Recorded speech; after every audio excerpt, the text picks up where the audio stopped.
señoras edilas, señores ediles, público presente, haré uso de la palabra en este pleno para celebrar los 100 años del nacimiento de Raúl Sendic Antonaccio. Al evocar su memoria, rendimos homenaje a un hombre cuya vida y obra dejaron una huella imborrable en la historia política uruguaya. Raúl Sendic fue, ante todo, un luchador social, solidario con los más desposeídos y coherente con sus ideales. En este centenario de su nacimiento, recordamos su trayectoria dedicada a la justicia social y a la dignidad de los más necesitados. Desde muy temprano, Sendic encarnó los valores de solidaridad y entrega a los desfavorecidos. Nacido el 16 de marzo de 1925 en una familia humilde de Chamangá, en Flores, conoció de primera mano la realidad rural uruguaya. Esa vivencia forjó en él una convicción profunda. La política debía servir a quienes más sufren la desigualdad.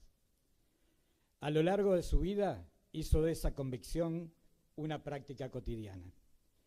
En cada causa que abrazó, ya fuera la defensa de los obreros rurales, la resistencia a la dictadura o la construcción de un Uruguay más justo, supo unir la teoría con la acción, articulando pensamiento y práctica revolucionaria, poniendo en el centro a los olvidados de la sociedad. Apenas ingresó a la Universidad de la República para estudiar Derecho, se sumó también a la Federación de Estudiantes Universitarios, la FEU, y a la Juventud Socialista, llegando a ocupar cargos de dirección con poco más de 20 años. Entre 1950 y 1952 fue secretario de la Juventud y pronto integró el Comité Ejecutivo Nacional del partido. En esos años de posguerra y Guerra Fría, los dilemas ideológicos atravesaban al movimiento obrero uruguayo. Sendic participó activamente en la definición de la línea partidaria. Impulsó que el Partido Socialista volviera sus miradas hacia las luchas obreras y campesinas, acercándose a las necesidades del pueblo trabajador. Asumió la Secretaría de Asuntos Gremiales, coordinando y dinamizando una enorme cantidad de agrupaciones sindicales. Desde allí, fomentó una renovación en la estrategia socialista, buscando integrar a la militancia urbana con la realidad de los trabajadores rurales. Sin embargo, a medida que Sendic se involucraba más en las luchas sociales, empezó a percibir límites en la vía política tradicional. Había injusticias profundas en el campo que exigían acciones más contundentes. Para fines de los años 50, sus concepciones chocaban con las visiones más moderadas dentro del Partido Socialista. Raúl entendía que no bastaba con la lucha parlamentaria o gremial convencional cuando la, entre comillas, justicia de los poderosos se imponía por encima de la ley en los feudos del interior. Siendo aún un joven militante, dirigió sus esfuerzos hacia la sindicación rural. En 1956, siguiendo los lineamientos de su partido, se involucró en la organización de los asalariados agrícolas más explotados del país. Pasó a trabajar en el medio rural, organizando a los trabajadores arroceros en el este del Uruguay, hombro a hombro con dirigentes sindicales como Orozmín Leguizamón. También colaboró en la formación de sindicatos de remolacheros en zonas de Paysandú y San Javier, donde contribuyó a fundar la Unión de Remolacheros y Destajistas de El Espinillar. Estas experiencias forjaron en él una identificación profunda con el proletariado rural. Sendic comprendió las penurias del peón de campo, jornales miserables, ausencias de derechos laborales básicos, vida en ranchos precarios, y decidió dedicar su vida a cambiar esa realidad. Aquella labor era difícil y a veces ingrata. A fines de los 50, muchos intentos de organización rural tropezaban con la represión de patrones, muchas veces aliados a las autoridades locales. Pero Sendic no se amedrentó. Gracias a su apoyo legal y político, los trabajadores del arroz lograron, aunque fuera temporalmente, unirse para reclamar salarios justos y cobertura de las leyes laborales. Esta identificación con la lucha rural marcó a Sendic para siempre. Desde entonces, sus compañeras y compañeros fueron siempre los más humildes, aquellos que nadie escuchaba, cuyas opiniones pasaron a ser decisivas en sus actitudes políticas. El joven procurador que dejaba las calles montevideanas para embarrarse en el Arrozal o entre los surcos de remolacha, supo ganarse la confianza y el cariño de los obreros del campo. Allí empezó a nacer la leyenda de Sendik como líder campesino. La consagración de esa militancia rural llegaría en el noroeste del país, en Bella Unión, Artigas. A finales de los años 50, Raúl Sendik viajó hasta aquella zona fronteriza con Brasil, donde miles de peludos, como llamaban a los peones, cortaban cañas de azúcar en condiciones infrahumanas. Los dueños de las plantaciones, muchos de ellos latifundistas extranjeros, no pagaban salarios mínimos ni respetaban las leyes laborales. Se reían de las leyes uruguayas mientras explotaban a los peones con la complicidad de algunos traidores a su patria. En ese contexto adverso llegó un hombre a Bella Unión. Era un estudiante de abogado que no quiso ser doctor, que dejó la carrera y se vino al campo. Un hombre manso y tranquilo, de ojos claros, que hablaba fácil y despacio para que todos lo entendieran. Había dejado en la ciudad a su esposa y sus hijos y apareció en los cañaverales. Este hombre se llamaba Raúl Sendik. Nos abrió los ojos, nos explicó nuestros derechos y gracias a él nos agremiamos. Con estas palabras lo describieron los propios cañeros en un manifiesto posterior. En 1961, de esas reuniones bajo los árboles, nació la Unión de Trabajadores Azucareros de Artigas, UTA, el sindicato de los peludos de la caña de azúcar. La fundación de UTA incendió la esperanza entre los cañeros. Por primera vez tenían quien los defendiera y organizara. Bajo el liderazgo sereno pero firme de Sendik, los peludos presentaron sus reclamos a los ingenios y hacendados, exigiendo pago de salarios dignos y respeto a sus derechos. La reacción patronal fue el desprecio y la negativa. Ante el estancamiento, los cañeros y Sendik tomaron una decisión histórica: visibilizar la causa ante todo el país. Así nacieron las marchas cañeras. En 1962, la UTA organizó la primera marcha de obreros de la caña desde Bella Unión hasta Montevideo. Familias enteras, hombres, mujeres, niños en brazos, caminaron centenares de kilómetros atravesando pueblos y campos para atraer a la capital la realidad social más descarnada del Uruguay profundo. Llegaron a Montevideo reclamando tierra para el que la trabaja y tiñeron con su rebeldía el acto obrero de aquel 1 de mayo, donde conmovieron a todos con su presencia digna y combativa. En años posteriores se repitieron nuevas marchas de la UTA, siempre lideradas por Sendik al frente de la columna de los peludos. Estas movilizaciones hicieron visibles el problema de la tenencia de la tierra y la pobreza rural en el Uruguay de las vacas gordas, que muchos creían próspero y de clase media. La consigna por la tierra y con Sendik se convirtió en el grito de lucha de los cañeros y en símbolo de la unión entre el líder y su pueblo. Gracias a esas marchas, la demanda de reforma agraria entró en la agenda pública uruguaya como nunca antes. En aquellos años 60, el llamado del norte cañero cambió para siempre el destino de Raúl Sendik. A partir de su integración a la lucha de los peludos, él orientó cada vez más su vida hacia los más humildes. Su opción preferencial por los pobres del campo lo llevó, junto a otros de su generación, a considerar que la lucha social era no solo necesaria, sino posible. La experiencia en UTA radicalizó la visión de Sendik sobre cómo encarar la transformación social. Las penurias de los peludos, la resistencia feroz de los terratenientes a ceder siquiera un ápice de sus privilegios y la lentitud o impotencia de las vías políticas tradicionales lo convencieron de que hacían falta nuevas formas de encarar la política. Fue así que, junto a otros jóvenes de izquierda, decidió dar un paso audaz, llevar la lucha del campo y la ciudad a un plano insurgente. En 1962, aún militando en el Partido Socialista, comenzó a organizar un grupo de acción directa que más tarde se integraría a una coordinación más amplia y terminaría conformando el Movimiento de Liberación Nacional, Tupamaros. Conviene recordar el contexto. Eran los años de la Revolución Cubana, de la Guerra de Vietnam, de la efervescencia juvenil en el mundo. En Uruguay, en cambio, la situación económica se agravaba y muchos jóvenes veían cerradas las vías del cambio pacífico. El optar por otra forma de lucha era para él una continuación lógica de la solidaridad con los oprimidos. Si el sistema no atendía el clamor de los pobres, estos tendrían el derecho de alzarse.